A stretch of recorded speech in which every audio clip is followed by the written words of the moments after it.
Media के माध्यम से दो विषयों का पूरे हिंदुस्तान में चर्चा है। चिर परिचित बंगाल में जिस प्रकार से लोकतंत्र की आए दिन हत्या होती रहती है, और दूसरा कश्मीर जिनोसाइड को लेकर अरविंद केजरीवाल जी का बेतुका बयान। जहां तक बंगाल का विषय है, अभी कुछ दिनों ही पहले बीरभूम में जिस प्रकार से 8 लोगों की दर्दनाक मृत्यु हुई, उस विषय में भारतीय जनता पार्टी ने देश के समक्ष सच्चाई को रखा था। और उस समय भी हमने कहा था कि डेमोक्रेसी हैज बीन मर्डर्ड इन बंगाल। और आज टेलीविजन चैनल्स खुद एक वीडियो चला रहे हैं जो बहुत ही चिंताजनक है, और वो वीडियो है आसनसोल के पांडवेश्वर विधानसभा क्षेत्र के टीएमसी विधायक श्री नरेन चक्रवर्ती जी का। टीएमसी के विधायक नरेन चक्रवर्ती एक कार्यकर्ता सम्मेलन में टीएमसी के कार्यकर्ताओं को संबोधित करते हुए जिस प्रकार से वो धमकी दे रहे हैं, जिस प्रकार से बदले की राजनीति के विषय में बात कर रहे हैं, जिस भाषा का वो प्रयोग कर रहे हैं, वो भाषा दरअसल उनकी नहीं है। वो भाषा टीएमसी का ग्रामर है। वो भाषा टीएमसी तृणमूल कांग्रेस की का मूल विचार है। आप सबने सुना होगा टेलीविजन चैनल के माध्यम से कि नरेन चक्रवर्ती अपने भाषण में जो कोचिंग क्लास चल रहा है, जहां उनके लोकसभा क्षेत्र के टीएमसी के सभी कदावर नेता मौजूद हैं और कार्यकर्ता मौजूद हैं, उनको कह रहे हैं कि जाके अपने अपने क्षेत्र में जो भी भारतीय जनता पार्टी को समर्थन करने वाले वोटर हैं, उनको चमकाइए। बंगाली में कोट अनकोट चमकाइए, मतलब डराइए, धमकाइए। उनको आप पूर्णतः कहिए कि आप अगर आने वाले बाईपोल्स, आप जानते हैं आसनसोल में अभी उपचुनाव है, 4 और विधानसभा में भी उपचुनाव है, कि अगर उपचुनाव में आप घर से बाहर निकल के बीजेपी के समर्थन में वोट डालेंगे, तो ऐसा नहीं होगा कि हमें आपका पता, आपके एड्रेस के विषय में मालूम नहीं पड़ेगा, और जैसे ही आपके पता या आपके ठिकाने का हमें पता चलेगा तो आपके साथ क्या हश्र होगा, यह आप जानते हैं, और हमारे कार्यकर्ता जाके आपको बताएंगे। और हां, अगर आप घर से बाहर निकलकर वोट नहीं करते हैं तो खैर होगा, आप बंगाल में रह सकते हैं, बंगाल में अपना काम कर सकते हैं, और बंगाल में अपना व्यवसाय या व्यापार कर सकते हैं। तो बंगाल में रहने के लिए ममता बनर्जी ने अपने लॉ मेकर्स, अपने विधायक के माध्यम से एक सूची जारी की है कि बंगाल में अगर रहना है, बंगाल में जीवित रहना है, बंगाल में कारोबार करना है, और बंगाल में अगर सांस लेना है, तो आपको किसी और पार्टी को, खास करके भारतीय जनता पार्टी को तो कतई वोट नहीं करना है। आपके मन में अगर बीजेपी के प्रति सहानुभूति है, आप अगर विकास को वोट देना चाहते हैं, तो कतई घर से ना निकले, वरना आप जिंदा नहीं बचेंगे, आप यहां सांस नहीं ले सकेंगे, बंगाल आपको छोड़ना होगा, यहां व्यापार नहीं कर सकेंगे, यहां आप अपना जॉब नहीं कर सकेंगे। आप सोचिए किस प्रकार की मानसिकता है। मुझे आश्चर्य इस बात की है, अगर भारतीय जनता पार्टी का किसी विधायक ने इस प्रकार की धमकी दी होती, तो आज पूरे हिंदुस्तान में ये तमाम जो अपोजिशन पार्टियां हैं ना, इनमें हाहाकार मच गया होता। डेमोक्रेसी खत्म हो गई, मर्डर हो गया डेमोक्रेसी का, हम तो यूनाइटेड नेशन चले जाएंगे, हमें न्याय नहीं मिल रहा है, सुप्रीम कोर्ट क्या कर रही है, हाई कोर्ट क्या कर रहा है। हाहाकार पूरे विश्व में मचा देते ये लोग। न्यूयॉर्क टाइम्स, वॉशिंगटन पोस्ट में पत्र लिखना शुरू करते, देखिए हिंदुस्तान की हालत क्या है। कहां है ये सारे जो झंडा पकड़ते थे डेमोक्रेसी के, आज कहां है ये सारे? कोई दिखता नहीं है, कोई बोलता नहीं है। Where are all the torch bearers of democracy today when one of the member of legislative assemblies of Trinamool Congress has threatened the BJP voters, not BJP karyakartas, BJP voters, that if the voters come out of their home and vote for Bharatiya Janata Party, the consequences are going to be dire. So where are all those harbingers of democracy today? Absent. यह अतिशयोक्ति नहीं होगी अगर TMC को हम तालिबानी मानसिकता कांग्रेस कहेंगे। यह मानसिकता कि आप घर से बाहर निकलकर वोट नहीं कर सकते हैं वरना आप बंगाल में जी नहीं सकेंगे, यह तालिबानी मानसिकता कांग्रेस पार्टी का ही हो सकता है, यह किसी और का विचारधारा नहीं हो सकता है।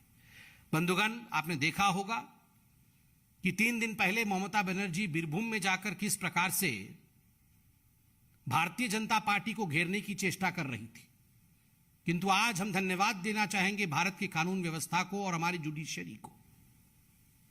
कलकत्ता हाईकोर्ट ने सीबीआई को सुपुर्द किया है बीरभूम के पूरे मामले को, क्योंकि आज जुडिशरी को भी लगता है कि न्याय बंगाल में तो हो नहीं सकता है। और आज हम आर्टिकल पढ़ रहे थे, 350 क्रूड बम बीरभूम में मिले हैं, 350 क्रूड बॉम्ब्स। बंगाल आज बम और बारूद के ढेर पर बैठा है और उसे सुलगाने का काम तृणमूल कांग्रेस के विधायक खुद अपनी धमकियों से कर रहे हैं। और यह पहली बार नहीं है, आपको याद होगा 2014 में भी और 2014 के पश्चात 2021 में भी विधानसभा के चुनाव से पहले अनेकों ऐसे धमकी, कभी बॉबी हाकिम करते थे तो कभी उनके पुराने सांसद रेप करने की धमकी देते थे। और बॉबी हाकिम ने तो पिछले चुनाव से पहले जो सेंट्रल सिक्योरिटी फोर्सेस थे उन्हें भी बदले के विषय में कह रहे थे। हम निंदा करते हैं, इलेक्शन कमीशन इसको संज्ञान में ले, यह भारतीय जनता पार्टी जरूर चाहती है।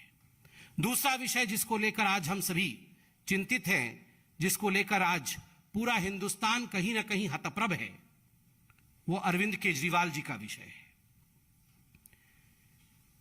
कुछ दिनों से कश्मीर फाइल्स नामक जो मूवी है, पूरे हिंदुस्तान में लोगों ने इसे देखा है और हिंदुस्तान में लोग आज स्तब्ध हैं, हैरान हैं, परेशान हैं, दुखी हैं कि 32 वर्ष पूर्व जम्मू कश्मीर में किस प्रकार का अन्याय हमारे कश्मीरी हिंदुओं के साथ हुआ है।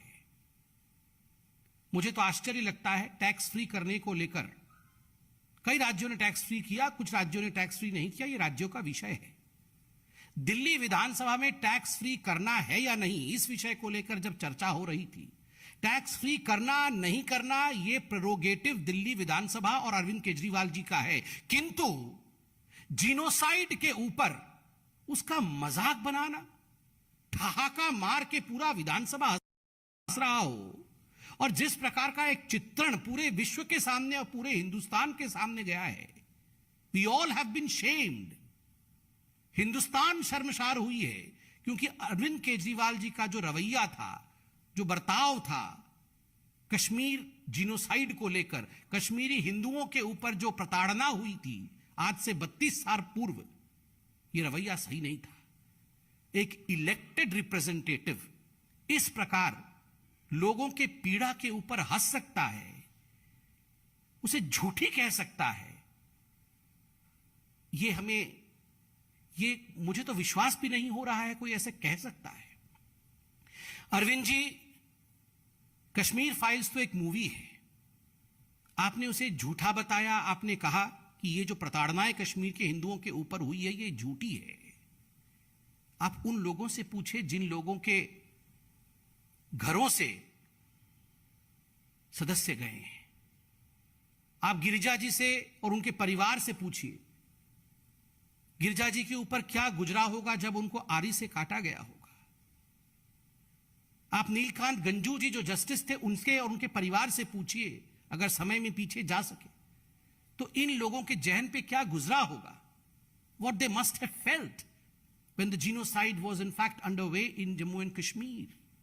But despite all that, the way you laughed, the way you mocked the genocide is something which will never be forgotten. उसकी ऐसी बात भी नहीं है अरविंद केजरीवाल जी की आपने कभी किसी मूवी को टैक्स फ्री नहीं किया है। ये सांड की आंख से लेकर पीके मूवी और बैंग बैंग, इन सभी मूवी के लिए आपने खुद, यहाँ बहुत बड़ा फेरिस चल रहा है सोशल मीडिया में, जिसके लिए आपने खुद एडवर्टाइजमेंट किया है, पोस्टर चिपकाए हैं। ये सोशल मीडिया के पोस्टर्स हैं अरविंद केजरीवाल के। अरविंद केजरीवाल जी ने न जाने कितने मूवीज के लिए पोस्टर चिपकाए हैं और आज मजाक वो कश्मीरी हिंदुओं का बना रहे हैं। और जब वो घिर गए जब पूरे हिंदुस्तान में एक वातावरण उनके खिलाफ बना तो तुरंत अरविंद केजरीवाल जी, जो अपने यू टर्न के लिए मशहूर हैं, यू टर्न लेके अच्छा बनने की कोशिश कर रहे थे। वो क्रेडिट भी ले रहे हैं और कह रहे थे कश्मीरी माइग्रेंट टीचर्स जो हैं, जो कश्मीरी हिंदू टीचर्स आए थे, उनको दिल्ली सरकार ने नौकरी दी। ये जो government teachers association migrant registered जो ऑर्गेनाइजेशन है, उनका प्रेस रिलीज मेरे हाथ में है। मुझे तो आश्चर्य हो रहा है कि एक मुख्यमंत्री इस प्रकार से झूठ कैसे बोल सकते हैं। उन्होंने कहा कि हमने कश्मीरी माइग्रेंट टीचर्स को, कश्मीरी हिंदुओं को रेगुलराइज किया, मगर जब कश्मीरी माइग्रेंट टीचर्स ने प्रेस कॉन्फ्रेंस करके प्रेस रिलीज जारी किया, उसमें जो टाइमलाइन दिया है वो मैं आपके सामने रखता हूं। जून 6, 2010 को कश्मीरी माइग्रेंट टीचर्स वो दिल्ली हाईकोर्ट अप्रोच करते हैं कि हमें रेगुलराइज किया जाए अपने प्रोफेशन में। मई 18, 2015 सिंगल बेंच हाईकोर्ट की अपनी जजमेंट डिलीवर करती है और कहती है कि कश्मीरी माइग्रेंट टीचर्स को, जो कश्मीरी हिंदू टीचर्स थे, उनको रेगुलराइज कर दिया जाए अपने सर्विस में। मगर उसी वर्ष 2015 में केजरीवाल जी की सरकार डबल बेंच के सामने इस पूरे जजमेंट को चैलेंज करती है कि नहीं, हम रेगुलराइज नहीं करना चाहते हैं, यह उचित नहीं होगा। और मई 21, 2018 को डबल बेंच अपने वर्डिक्ट में दिल्ली सरकार के इस पूरे प्रक्रिया को, नकारने वाले प्रक्रिया को मना कर देती है और उन्हें डायरेक्ट करती है कि आप कश्मीरी माइग्रेंट टीचर्स, जो हिंदू कश्मीरी प्रताड़ित थे, जो विस्थापित थे, आप इन विस्थापित कश्मीरी टीचर्स को आप रेगुलराइज करिए। यही मेरा जजमेंट है, यही हमारा जजमेंट है। उसके बाद दिल्ली सरकार के पास कोई उपाय नहीं रहा। दिल्ली सरकार ने अश्योर किया कि हम जो केएमटी, कश्मीर माइग्रेंट टीचर्स है, उनको रेगुलराइज करेंगे, किंतु ऊपर से कहते रहे 26 अक्टूबर 2018 को यह सुप्रीम कोर्ट चले गए। केजरीवाल जी की सरकार 26 अक्टूबर 2018 को सुप्रीम कोर्ट चली गई और सुप्रीम कोर्ट में हाई कोर्ट के डबल बेंच के फैसले को चुनौती दिया कि हम कश्मीरी विस्थापित पंडितों को नौकरी नहीं देना चाहते हैं, हाई कोर्ट के इस निर्णय को निरस्त किया जाए। धन्य हो हमारा सुप्रीम कोर्ट। और आज मैं नतमस्तक होता हूं हमारे इस जुडिशियरी को। हमेशा न्याय दिया है जुडिशियरी ने, और अंततोगत्वा 23 जनवरी 2019 को भारत के सर्वोच्च न्यायालय ने यह कहा कि यह नहीं हो सकता है, आपको रेगुलराइज करना ही पड़ेगा। ये 21 मई 2018 को सुप्रीम कोर्ट ने कहा। 21 मई 2018 को सुप्रीम कोर्ट ने डायरेक्ट किया कि आपको जो जजमेंट था हाई कोर्ट का, उसे मानना ही पड़ेगा। जब कोई ऑप्शन नहीं था, when Kejriwal ji was left with no other option, on 23rd January 2019 finally Kejriwal ji की सरकार ने अंततोगत्वा कानून के डंडे के कारण और निर्देश के कारण विस्थापित कश्मीर पंडितों को उन्होंने नौकरी में स्थान दिया, रेगुलराइज किया। कितना झूठ बोल रहे हैं केजरीवाल जी। और केजरीवाल जी, ये जो दोहरा मानदंड है आपका, ये क्यों है? कश्मीरी विस्थापित हिंदुओं के लिए आप उन्हें नौकरी देना नहीं चाहते, वो तो कोर्ट ने आपको नौकरी देने के लिए बाध्य किया। कश्मीरी हिंदू पंडितों के ऊपर जो अत्याचार हुआ उस पे आप हंस रहे थे, उसको आपने झूठा बता दिया, धट्ठा बता दिया। किंतु बाटला हाउस एनकाउंटर, उसको लेकर जिस प्रकार से आपने कहा था, मैं कोट करता हूं, अरविंद केजरीवाल जी ने कहा था, बाटला हाउस एनकाउंटर को फेक बताया था और कहा था, the court has said that the youth killed in Batla house incident were terrorist. I had said that even if they were terrorists, it was extremely important to catch them alive, to know who their real handlers are. There needs to be an independent investigation to know if it was necessary to kill them. ये 2008 के बाटला house encounter के विषय में जब Indian Mujahideen के operative Shahzad Ahmad को फांसी की सजा कोर्ट ने सुनाई, तब अरविंद केजरीवाल ने यह कहा था, फेक एनकाउंटर। अरविंद केजरीवाल जी का एक चिट्ठी भी प्रसिद्ध हुआ था, आपको याद होगा, मुसलमान भाइयों, बहनों, बुजुर्गों और बच्चों के नाम पत्र। और इस पत्र में अरविंद केजरीवाल ने स्पष्ट रूप से कहा है कि आप सभी जानते हैं कि देश में जाने माने वकील प्रशांत भूषण जैसे लोग आम आदमी पार्टी के अहम सदस्य हैं। मुसलमानों को हक दिलवाने के लिए उन्होंने कई लड़ाइयां लड़ी हैं। गुजरात में कई मुसलमानों को फर्जी मुठभेड़ों में मार डाला गया। इसी तरह इशरत जहान को भी फर्जी एनकाउंटर में मार दिया गया। प्रशांत भूषण ने इनके खिलाफ सुप्रीम कोर्ट में केस किया। वो आज भी बाटला हाउस के झूठे एनकाउंटर के खिलाफ कोर्ट में इंसाफ की लड़ाई लड़ रहे हैं। ये दोहरा मापदंड है। बाटला हाउस एनकाउंटर फेक, और जहां तक कश्मीरी हिंदुओं के जिनोसाइड का सवाल है, उस पर मजाक उड़ाना, भद्दी टिप्पणी करना। अंत में मैं इतना ही कहूंगा केजरीवाल जी के लिए, मैं अपनी सुविधा के लिए हर बार रंग बदल लेता हूं। मैं अपनी सुविधा के लिए हर बार रंग बदल लेता हूं, वोट के लिए ईमान बदल लेता हूं। मेरा नाम है अरविंद केजरीवाल, सच को छुपाने के लिए झूठ का चोला पहन लेता हूं। मैंने हर झूठ को सच बनाया है, मैंने हर झूठ को सच बनाया है। तुष्टीकरण की राजनीति से भोली भाली जनता को बरगलाया है। जब जब बात आई है हिंदुओं के न्याय की, तो आतंक को महिमा मंडित कर हर बात को धुएं में उड़ाया है, हर बात को धुएं में उड़ाया है। अरविंद केजरीवाल जी, ये जो कश्मीरी विस्थापित पंडितों के दर्द को धुएं में उड़ाने की आपकी चेष्टा थी, वो नाकाम हुई है, वो उचित नहीं है, और हिंदुस्तान उसकी निंदा करता है। धन्यवाद बंधुओं। कोई प्रश्न हो तो अवश्य पूछें।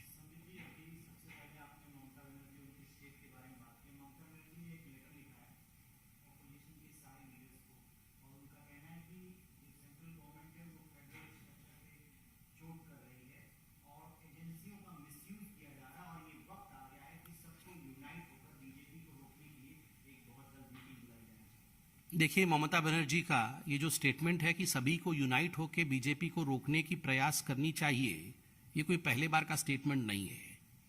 अभी ममता दीदी गई थी उत्तर प्रदेश में भी, जाके उन्होंने बीजेपी को रोकने की चेष्टा की थी। उसका नतीजा क्या रहा वो भी हमने देखा है। जहां तक सेंट्रल एजेंसी के मिसयूज का सवाल है, स्वाभाविक है Mamata Banerjee is frustrated because only a couple of days ago, 2 दिन पहले ही जिस प्रकार से हाईकोर्ट ने बीरभूम के मैसेकर के केस को सीबीआई को सौंपा है, उनको लगता है कि कोर्ट ने भी इंटरफेयर किया है। ममता जी को लगता है ना सुप्रीम कोर्ट बड़ी है, ना हाईकोर्ट बड़ा है, ना भारत का संविधान बड़ा है। उनके जो विधायक भारतीय जनता पार्टी के कार्यकर्ताओं को धमकाते हैं, हत्या करवाते हैं, वही बड़े हैं। ये लोकतंत्र की भाषा नहीं है, और ममता जी ये सब कुछ जानते हुए भी अनजान बनने की चेष्टा कर रही है।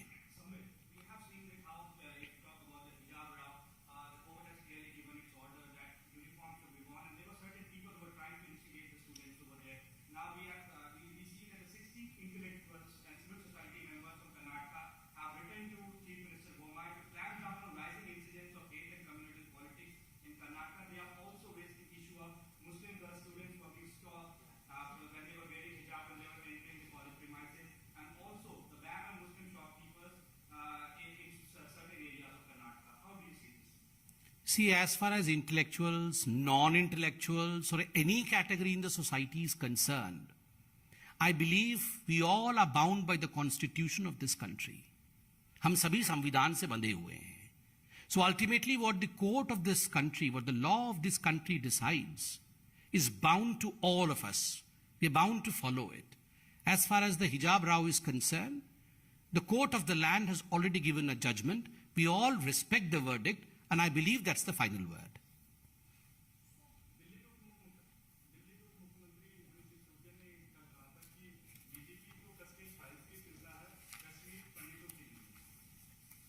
नहीं, कश्मीर पंडितों की अरविंद केजरीवाल जी और मनीष सिसोदिया जी की कितना चिंता थी, वो तो उनके हंसी और ठहाके से विधानसभा में मालूम पड़ रहा था। पूरे उसी विषय में अभी प्रेस कॉन्फ्रेंस हुआ है। Yes madam, the last question.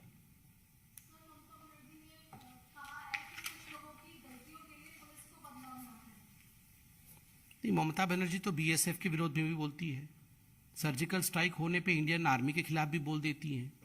और जहां तक पुलिस का सवाल है, ममता जी से पूछिए कि कहां चूक हुआ है टीएमसी की सरकार का, जो आज खुद न्यायाधीश कह रहे हैं, कोर्ट कह रहा है कि जांच बंगाल में नहीं हो पाएगा बीरभूम के मैसेकर को लेकर, जांच सीबीआई को सुपुर्द क्यों कर रही है? क्योंकि कहीं ना कहीं वातावरण अविश्वास का बंगाल के अंदर पैदा हुआ है। Thank you so much.